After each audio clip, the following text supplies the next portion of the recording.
Afternoon बेटा। आज हम लोग हिंदी में आपकी पाठ्य पुस्तक नंदिनी पाठ 8 आत्मविश्वासी दिनेश पढ़ेंगे बेटा।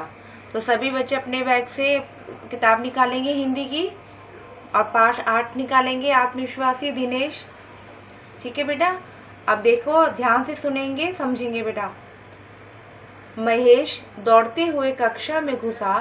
पंकज अपने कुछ दोस्तों के साथ बैठा बातें कर रहा था।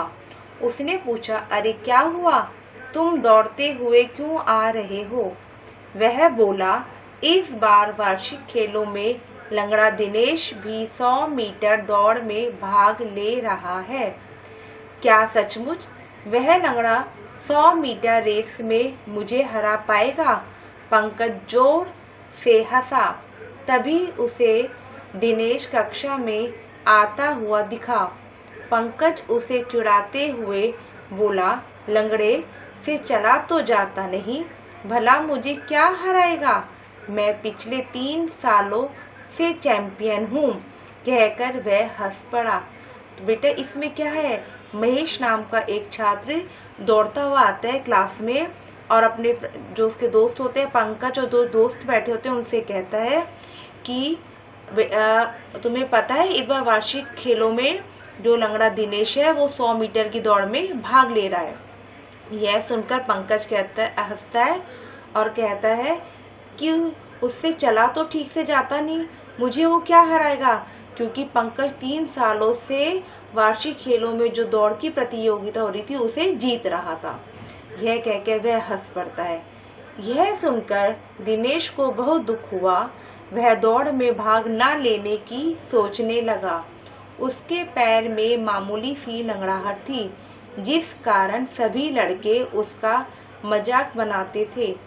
वह सोचकर वह अध्यापक के पास जा पहुंचा। कहो दिनेश, कैसे आना हुआ? अध्यापक जी ने पूछा। सर, मैं वार्षिक खेलों से अपना नाम वापस लेना चाहता हूँ, दिनेश बोला। मगर क्यों? अध्यापक जी ने पूछा। सब छात्र मुझे लंगड़ा कहकर चिढ़ाते हैं और मेरा अपमान करते हैं। दिनेश फफक रो पड़ा। जब दिनेश ने यह सुना कि सब बच्चे उसका मजाक उड़ा रहे हैं तो उसको क्या हुआ, बहुत दुख हुआ बेटा। उसने सोचा कि वह दौड़ में भाग नहीं लेगा क्योंकि उसके पैर में हल्की सी लंगड़ाहट थी, जिस कारण से सभी बच्चे उसका मजाक उड़ाते थे। फिर वह अपने अध्यापक के पास गया और बोला, सर, मैं वार्षिक खेलों से अपना नाम वापस लेना चाहता हूँ। अध्यापक ने पूछा, क्यों?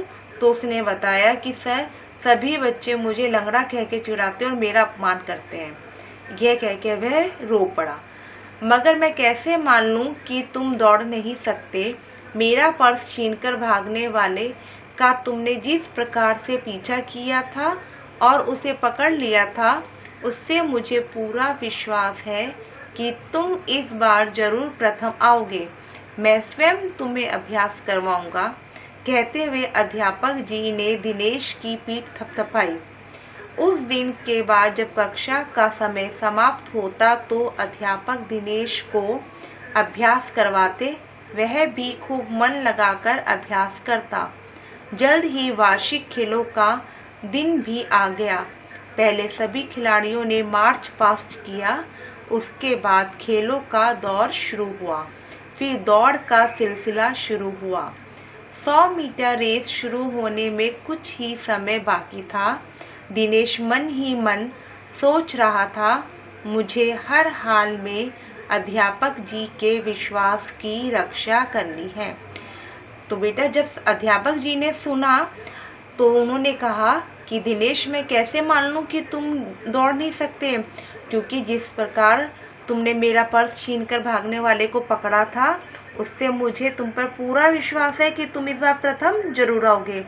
यह कहकर अध्यापक जी दिनेश की पीठ थपथपाते हैं और कहते हैं कि मैं तुम्हें अभ्यास करवाऊंगा। और उसके बाद कक्षा जब समाप्त हो जाती थी, अध्यापक जी दिनेश को अभ्यास करवाते और वो भी मन लगाकर अभ्यास करता।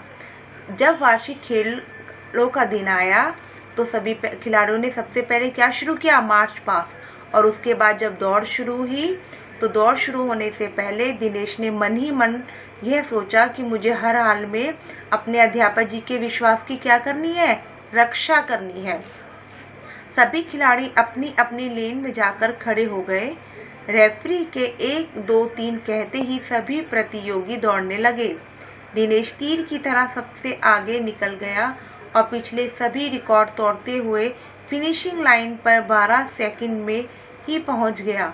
अध्यापक ने उसकी पीठ थपथपाते हुए शाबाशी दी। पंकज झेपता हुआ वहां से चला गया। जब सभी बच्चे अपनी लाइन में जाके खड़े हो गए और रेफरी ने जब कहा 1 2 3 करके शुरू करी प्रतियोगिता, तो दिनेश क्या हुआ, सबसे तेज आगे दौड़ने लगा और सबसे आगे निकल गया और 12 सेकंड में ही वो फिनिशिंग लाइन पे पहुंच गया। और अध्यापक ने क्या किया, खुशी के मारे उसकी पीठ थपथपाई, उसको शाबाशी दी। और जो पंकज था वो क्या हो गया, झेप गया, उसको शर्म आई, झिझक महसूस हुई। प्रधानाचार्य ने जब दिनेश को मेडल पहनाया तो उसने उसे अपने अध्यापक जी के पैरों में रख दिया और भरे गले से बोला, यह सब आपकी वजह से ही संभव हुआ। जब प्रधानाचार्य ने दिनेश को मेडल पहनाया तो उसने उस मेडल को अध्यापक जी के पैरों में रख दिया और कहा कि यह सब आपकी वजह से ही हुआ है। अध्यापक जी दिनेश को गले लगाते हुए बोले, मैंने तो बस तुम्हें राह दिखाई थी, अपनी मेहनत की वजह से ही तुम यह रेस जीत सके। दिनेश बहुत खुश था कि वह अध्यापक के विश्वास की रक्षा करने में सफल रहा। तो बेटा उसमें बाद में अध्यापक जी दिनेश को गले लगाते हुए कहते हैं कि मैंने तो तुम्हें एक राह दिखाई थी और असली रेस तो तुम सिर्फ अपनी मेहनत की वजह से जीते हो।